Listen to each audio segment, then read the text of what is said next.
Shruti Smriti Purananam Alayam Karunalayam Namami Bhagavat Padam Shankaram Loka Shankaram. I salute Bhagavan Shankaracharya, who is the repository of the Vedas, the Smritis and the Puranas, who is also the abode of compassion and the world's benefactor. In a last class, which is 7th,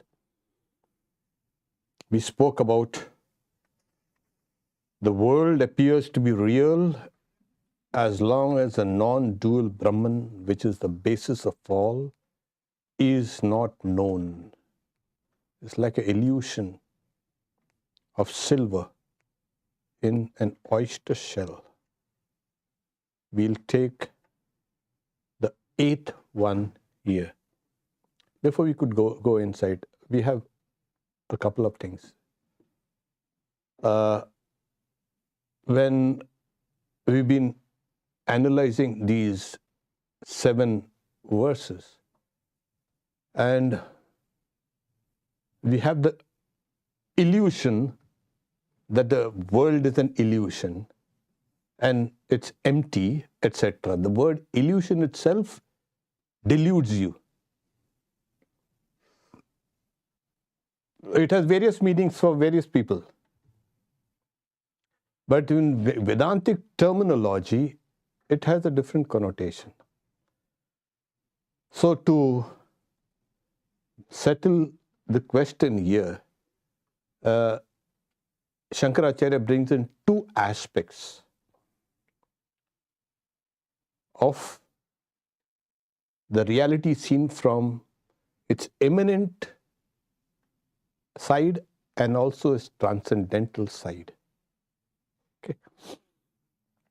Now in our book here, the book we are following, Nikhilananda's,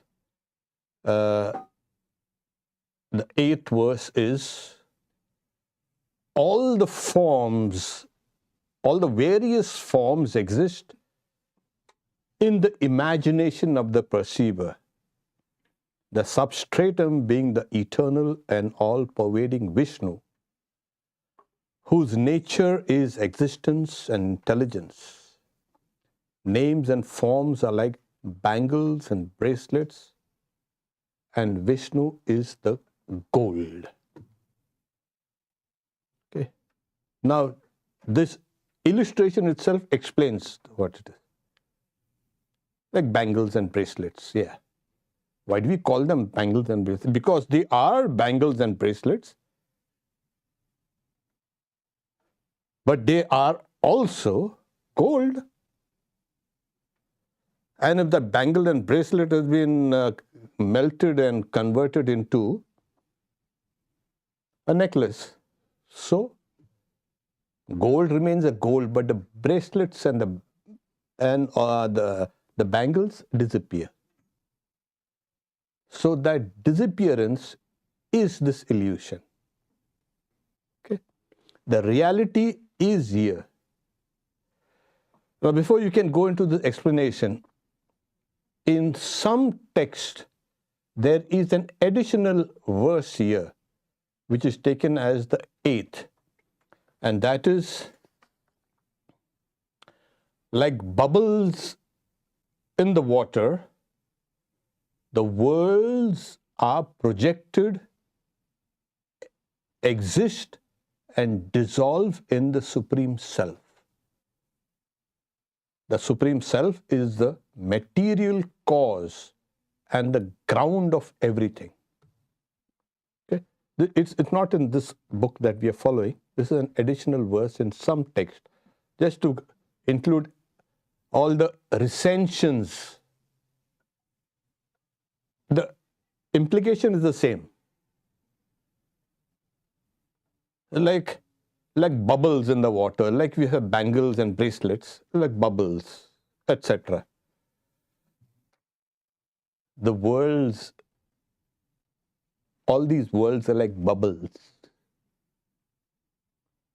And nowadays we are seeing some scientific language saying that all this entire world that we know of, the material world, is like a foam on something which is called, whatever you call dark energy, dark matter, whatever, it's invisible. Long time back, I had read a book, The 4% Universe. So what matter we see is only 4%. And we make a big thing about this material universe, this matter is real, 4%. So on a dark sea of matter, foam appears, which is this universe, the mighty universe of 13.8 billion years. What about that? We don't know that yet. Okay. So that same illustration can be given here. Like bubbles in the water, the worlds are projected and dissolved in, but here in the Vedanta, in the Supreme Self,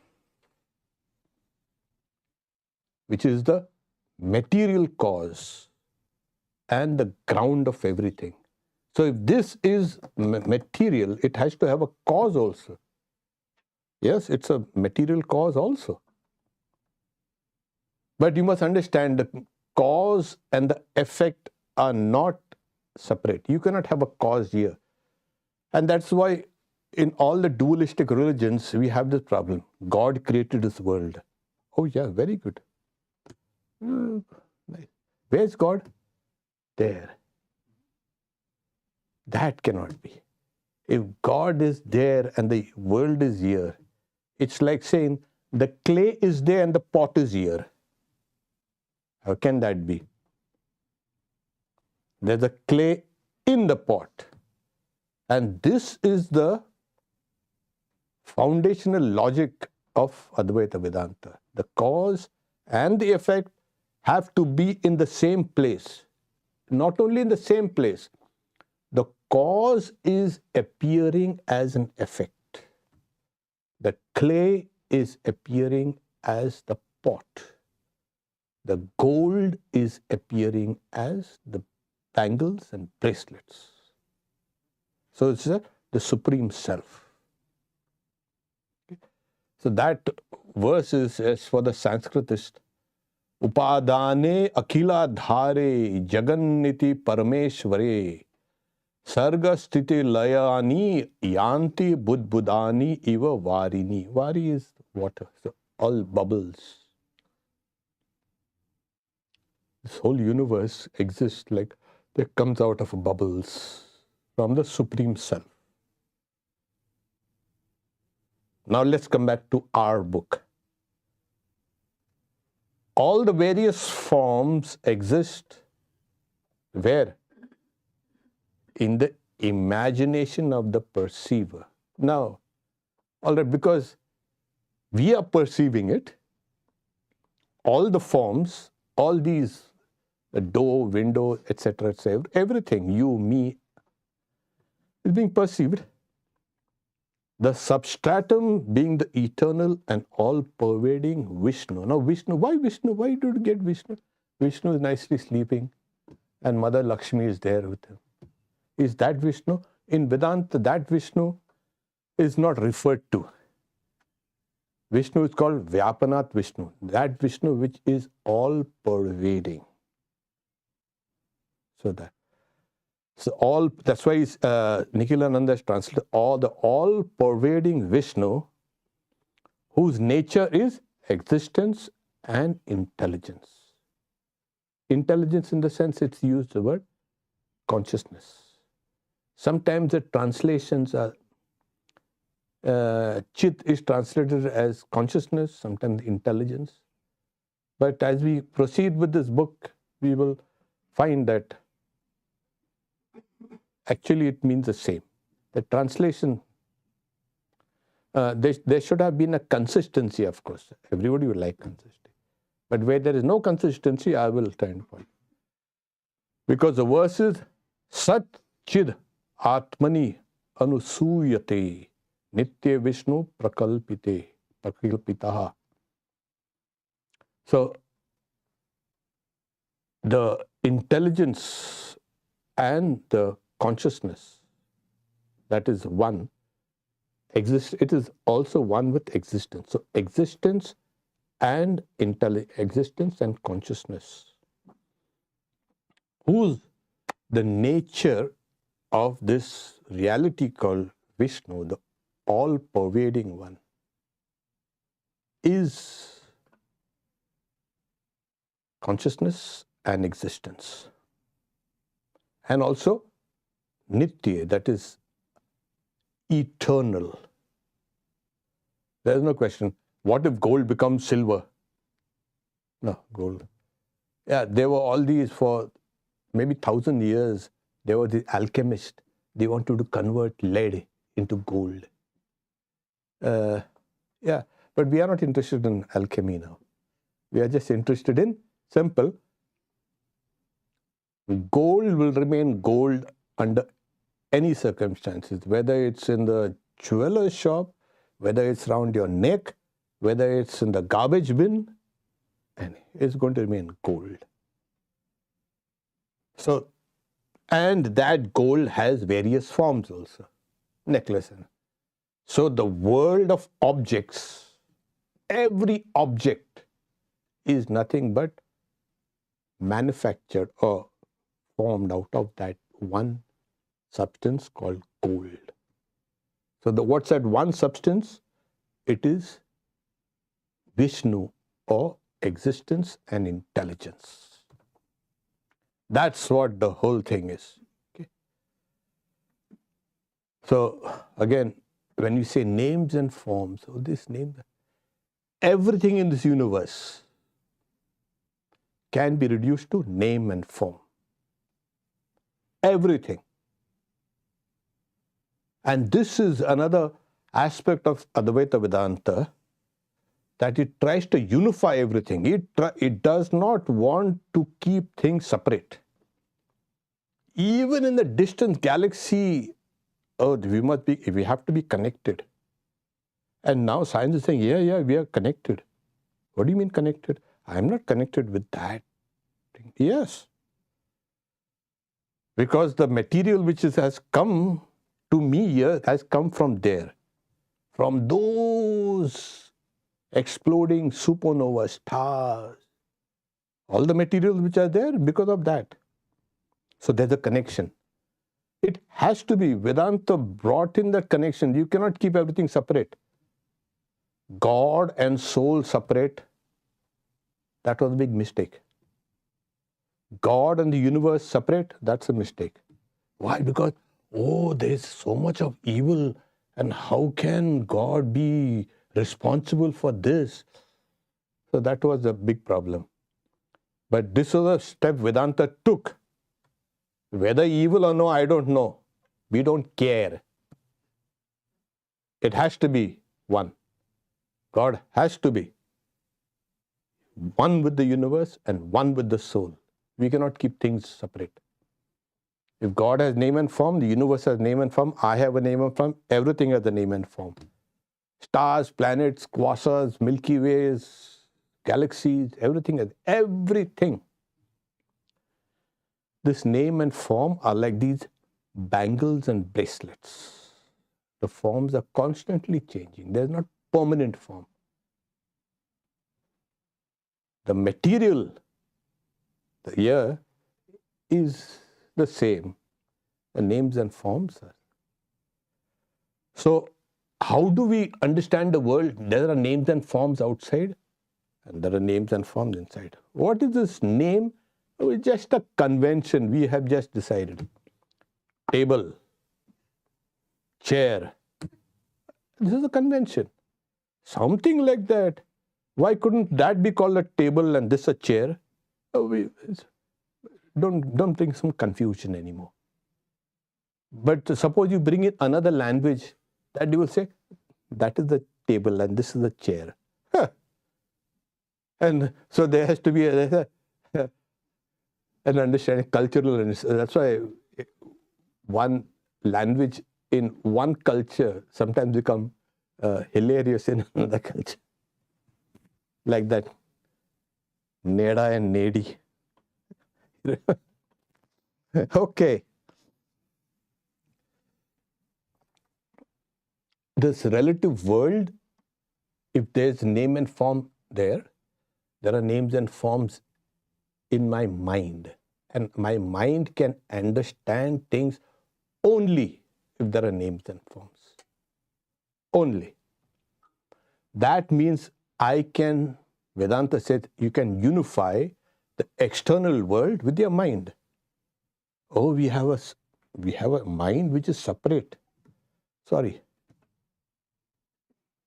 We don't want that separateness. If it is separateness, it goes against the tenets of Vedanta. And now they say, oh, there's a mind everywhere. Everyone has a mind. Yeah. So, wherever there's life, there's mind. So, and then that means everywhere you will find the material world, the apparent material world, and the mind has to be of that same nature. The like understands like. Yeah, about that psychology is different, unlikes attract and all that. But it's the same material, the same continuum, that's the better word. That same continuum, what is outside and seen as material, matter, the same thing is called mind. It is not something, oh, it's a spirit and this and that. It's material. Because it has a name and form. And the chitta vritti that we say, the whole scope of yoga is to control the chitta vrittis. That is, control the waves in the mind. The waves is nothing but the rise and the fall. Name. So, nama rupa. So, Swamiji says, what makes these names and forms, everything relative? Time, space, and causation. Because you have time, space, that's the material. In fact, Vedanta goes in further. The first they thought space is empty. And for hundreds of years they thought space is empty. And we were saying, no, space is the material. What do you mean space is the material? Yeah, it has an existence. It's very subtle. And now they found there are gravitational waves and ripples. My God, what is this? And space is curved. That's why in the puja, when we want to symbolize space, we use a cloth. Yeah. In those days, those guys knew. Space is like a fabric. Now they're calling it a fabric. Now what can we do about it? Let them call, but we called it before. No, we don't want to any kind of copyright and all that. Space is the fabric. It is something. So time, space, wherever I go from here to there, I look from here to there, that space. And that looking or going entails time. So both these things are together. And Einstein was good. He at least brought it out. Time, space. Okay.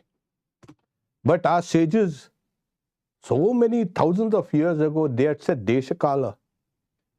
That nobody wants to know. Here everybody is quoting Einstein like mad. And this quoting also to confuse you because you don't know. Many people, they say that we have read the general theory of relativity and special theory of relativity. Ask them how many people can understand that. But they understand, take one or two things, and those guys, thousands of years, they understood this. Desha Kala. And wherever there is a movement, because space is always movement. Otherwise, what's a space? It is movement, they say. And wherever there's a movement, there's a movement in distance and time. That's why distance can be measured in time. It takes 8 seconds for that photon to come from the sun up to here. Or you give on for some few million miles. So it's better to use. So time is used also to understand space, distance. These things, these guys, and wherever there's movement, there has to be causation. And the causation is bangles and bracelets and needles and chains. And by the way, the gold that you have got here, it was not made here. Or we found there's a gold rush, and there's a California gold rush, and this, and everybody rushing for the gold. And they're killing over it. And there were so much crazy things over it. And still we want. Why is that fascination? I cannot understand. Well, that gold was made somewhere in the heart of these stars that exploded. It was not made here. That thing died, and then it seeded the whole universe, and here it is. And we are running after gold. Okay, and that's why probably Shankaracharya uses example gold. Yeah, the reality is that Vishnu, like gold, you run now after that.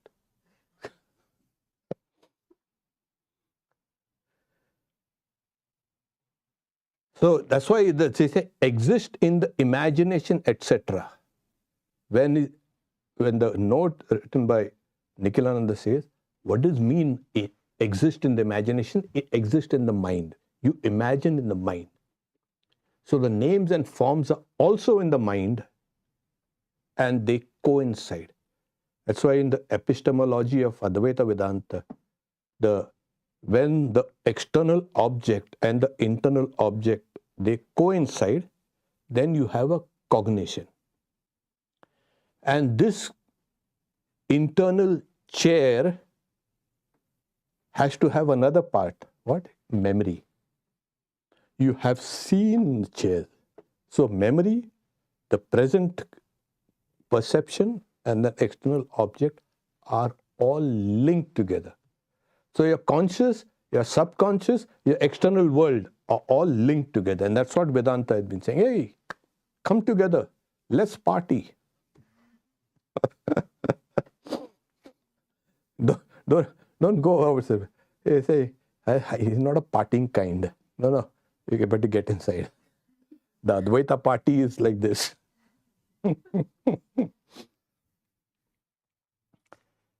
He's saying, eternal, unlimited by time. So we don't have any conception of eternality, but we can have a rough conception of what it is by looking at this, I rather say. This is non-eternal. If you see your old pictures, I used to look good then. Now you're seeing me. So you can see this not eternal. Oh, when I go to heaven, I'll be eternal. No, that also. Vedanta says no, because there also names and forms are there. If wherever there's name and form, there will be time, space, and causation, and those forms will change. Too bad. And they wanted an eternal heaven. How can that be? So Vedanta threw that thing also out. Oh, heaven, and throw it out. So that's a good thing.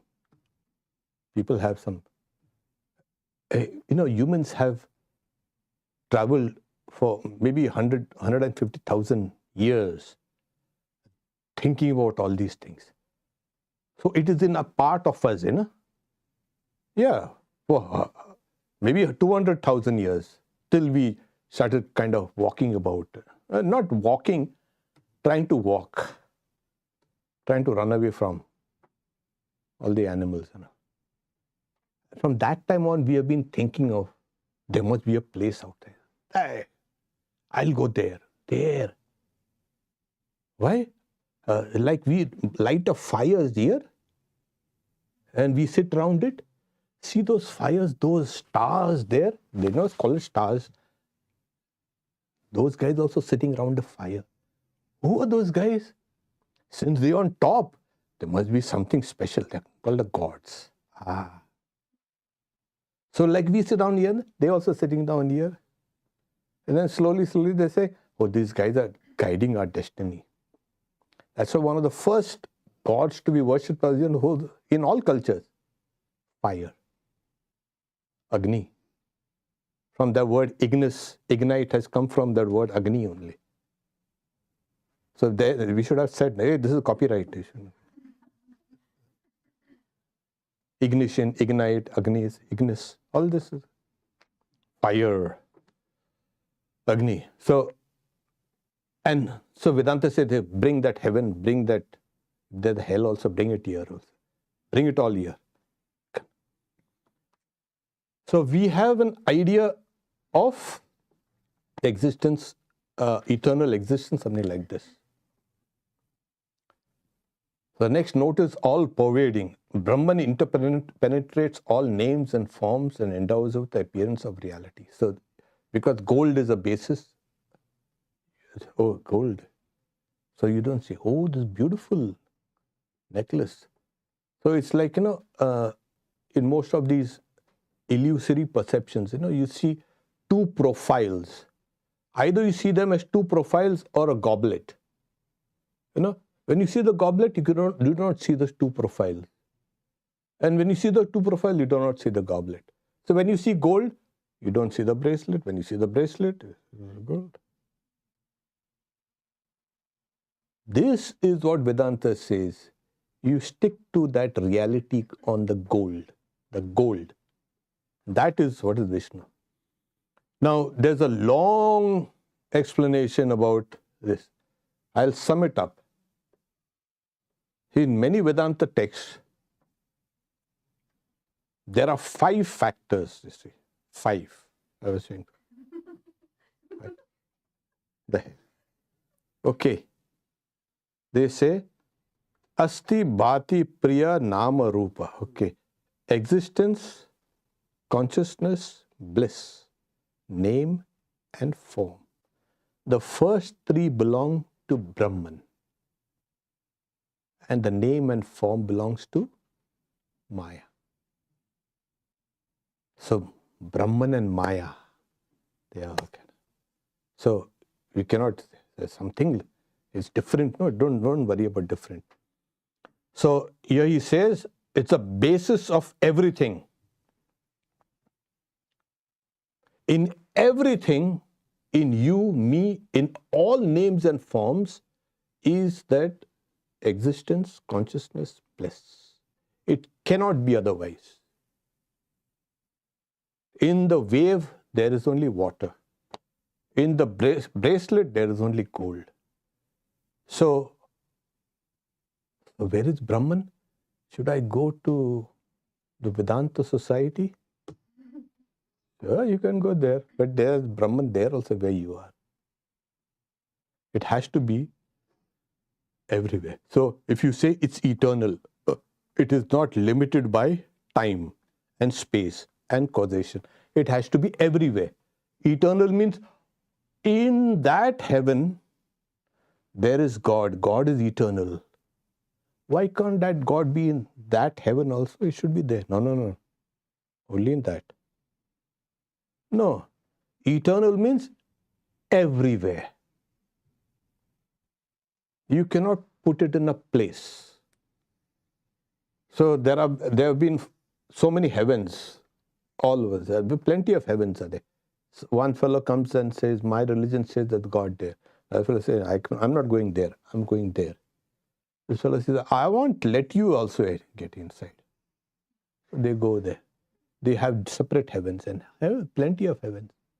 But they say, my God stays there. How can he stay there? If that God stays there, that God is limited.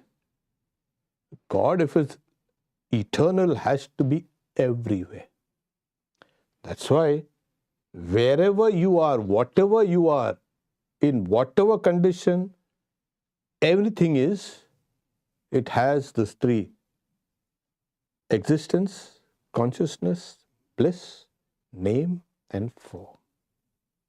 That's So these guys have so simplified so nicely,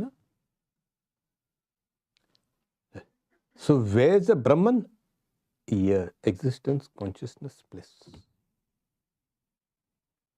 Now you take your mind away from name and form. How do you take your mind? Your mind itself is made of names and form. So they say, still the mind. That is called samadhi. Or in Vedanta, they say, they kill the mind. Oh my God. Yeah, you better kill it.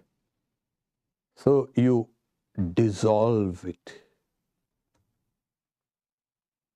And then, how can you live without a mind? Yes, you can actually live with it. Actually, we are living not because of the mind, but because of that existence, consciousness, bliss.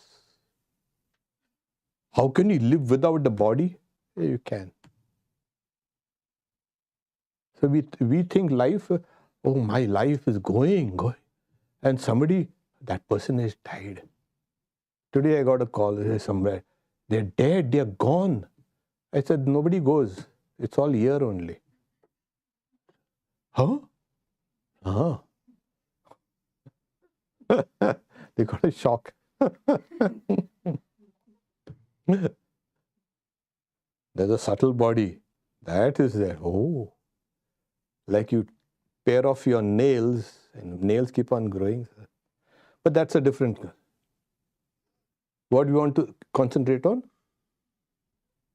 Brahman is the three aspects, and that's why we feel we exist.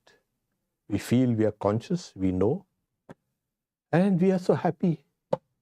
Why we are not happy, but we are going for happiness. We have the hope. I will be happy. If I get this, I will be happy. I will get this. But it's a pursuit. When you sit down quietly, when in the deepest aspects, there is a kind of a bliss there within you. That is happiness. Because you are alive. Yes, there's a happiness. That's why we don't want to be sad if we die. We're growing old. Oh my God, I'm so sad. No, don't worry. You'll get another chance. You've got many chances. You come back again. Be happy. Don't worry. Be happy. This is this name and form. So always remember, when you are thinking of reality and Brahman and this and that, it is here. It has these 5 factors. Asti, Bhati, Priya, existence, consciousness, bliss, name and form. It is here. And in this, everything is unified. Okay. Now, this is the eminent view that Brahman has entered into everything. Like gold has entered into everything. Is that all? Because the universe itself, whatever material universe, is like this. Last time I said, it's like one drop compared to the whole of the Pacific and the Atlantic and the Indian and whatever oceans are there. All. And then if you have to bring in all the subtle worlds, another bigger drop. All right. But so if Brahman is in everything, name and form, etc., is that everything? No. Then so it has to show that its transcendent aspect. So they bring, Shankaracharya brings in another illustration for it. So he will not use the same illustration of a gold now. So he's going to use it as space. Space. Okay? Yeah. 9th is in our work. As the all-pervading Akash, space, appears to be diverse on account of its association with various upadhis, that is, limiting adjuncts. We'll explain it. which are different from each other, and becomes one on the destruction of the upadhis. That is, the space becomes one when the limiting things which are limiting it are destroyed. So also the omnipresent Lord appears to be diverse on account of its association with various upadhis, limiting adjuncts, and becomes one on the destruction of these. So we could take it in extensively a little later, but then to give you the gist of it, there's space enclosed here, and there's space enclosed here, and there's space enclosed. There's a space enclosed in that room, and in that shrine, and everywhere. Is this space different from that space outside on the street?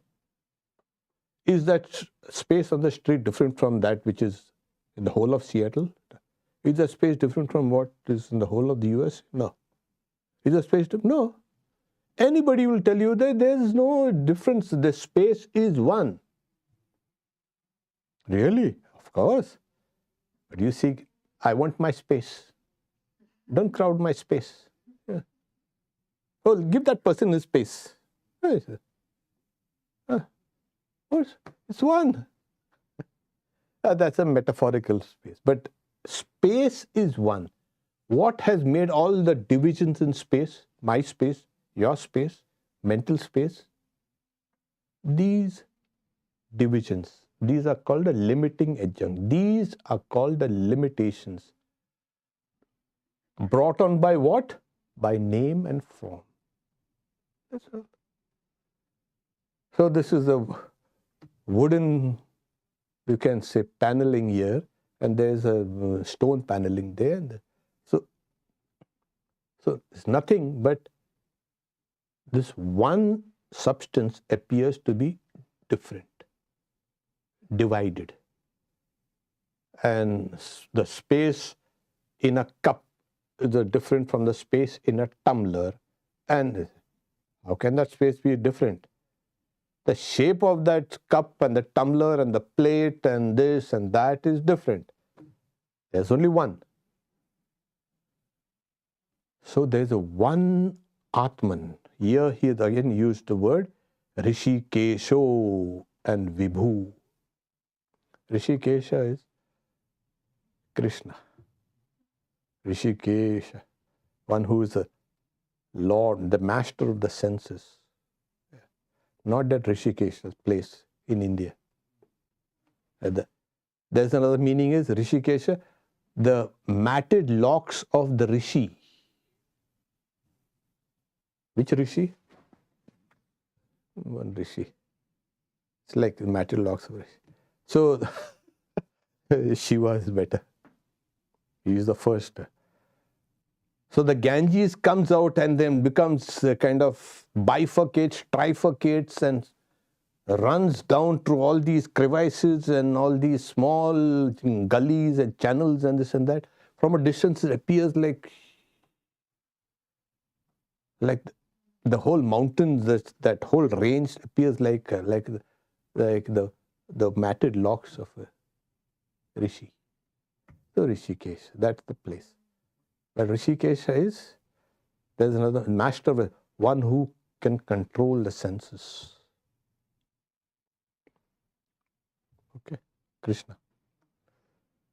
Vibhu, all pervading. So he's saying, as the all pervading Akash, space, appears to be diverse on account of its association with limiting adjuncts. So Sri Ramakrishna gives an example of an upadhi. Nice. Real thin, quiet, in those days, most of the Indians, they were half starved and half naked also. But when he puts on those leather boots like of those Englishmen, the Britishers, he will start whistling like the Englishmen and taking the steps two at a time. So just those the sound of those boots itself gives him a little energy. A person gets a pen, immediately starts signing his name. Sri Ramakrishna says. That's the power of the upadhi. It is very powerful. Suppose you are given, making a emperor of the world. See what happens. Oh, what? Your entire mannerisms and everything changes. So, upadhi is limiting adjuncts are not to be just, I can toss it off any time I want. No, not possible. It has the power over you, a delusive power. So, everywhere you'll find that it's because of those limiting adjuncts, that space you say, my space. And I'm paying for my space. I've got the space, this is my space. I paid for it. Yeah. So Sri Ramakrishna gives another example. Two brothers are quarreling over property and they divide, saying, this is my side and this is your side, okay? And with a piece of string did. God says the whole thing belongs to me and they're saying this side and that side. So this is that limiting agent.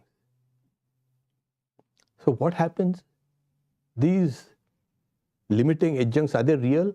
Like Sri Ramakrishna says, when you try to draw a line on water, it's like that.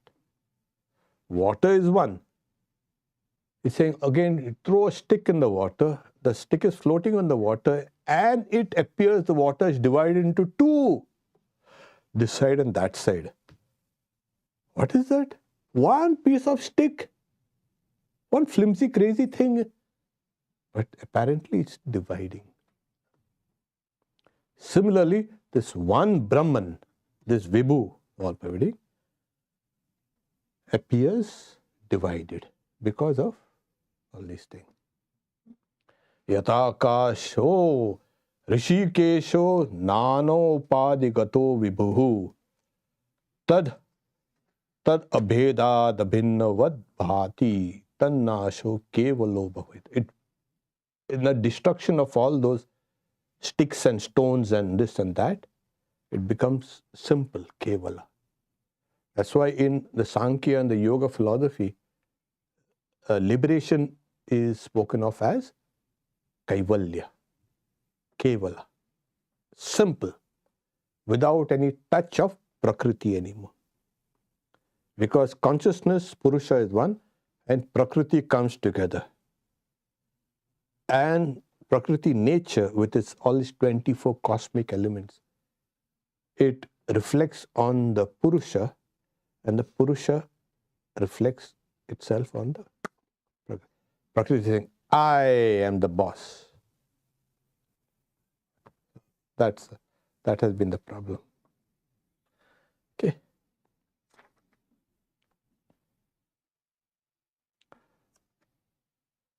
So we've later in he has given a lot of quotations from different, you can see, Svetashvata, the one Lord is concealed in all beings. Eko Deva Sarva Bhuteshu Guda. There are all these. Though one, he roams in various forms. Though one, he is imagined by people variously. The Atman should be realized as one alone. Ekam eva anudashtavyam.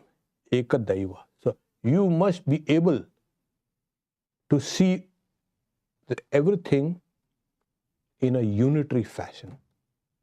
Now people want to divide, and this is, this has always been the problem. My country, your country, my race, where, my sex, my this, my that. Well, it's all kind of divide. So it weakens us. If we are to evolve into a better humanity, build a better civilization, we are not yet civilized. We think we are civilized.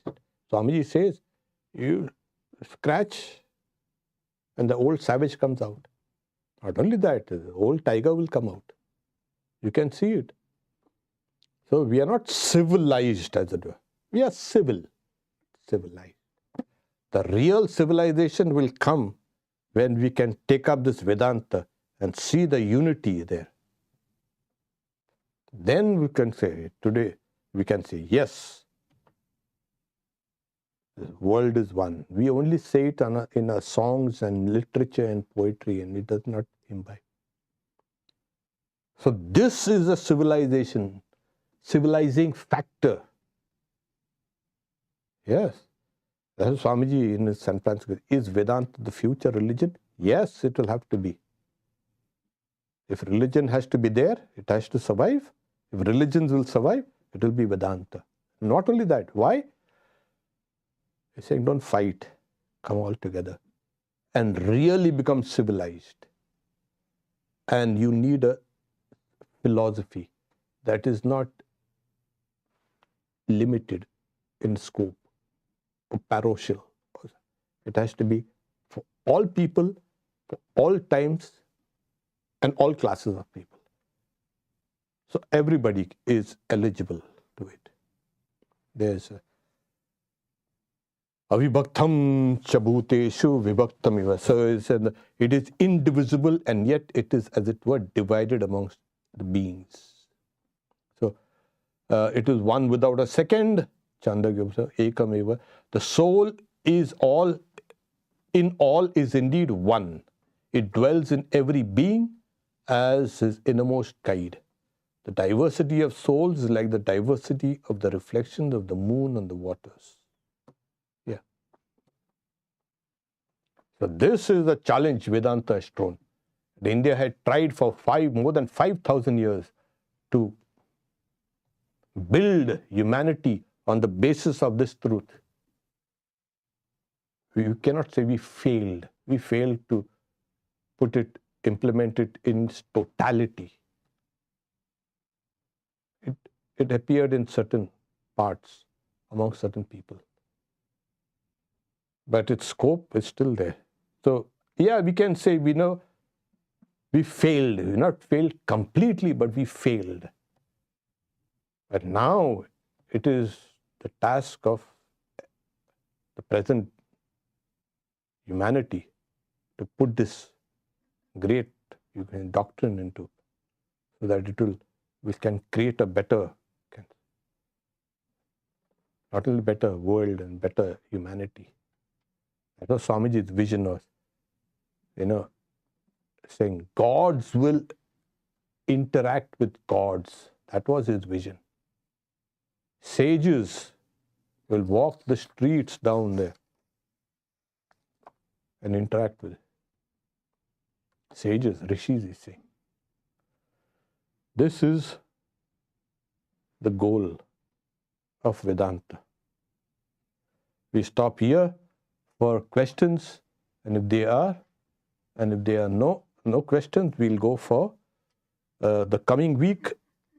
As we have seen, Wednesday, Gospel of Sri Ramakrishna, Avikarananda. Okay. Oh, tomorrow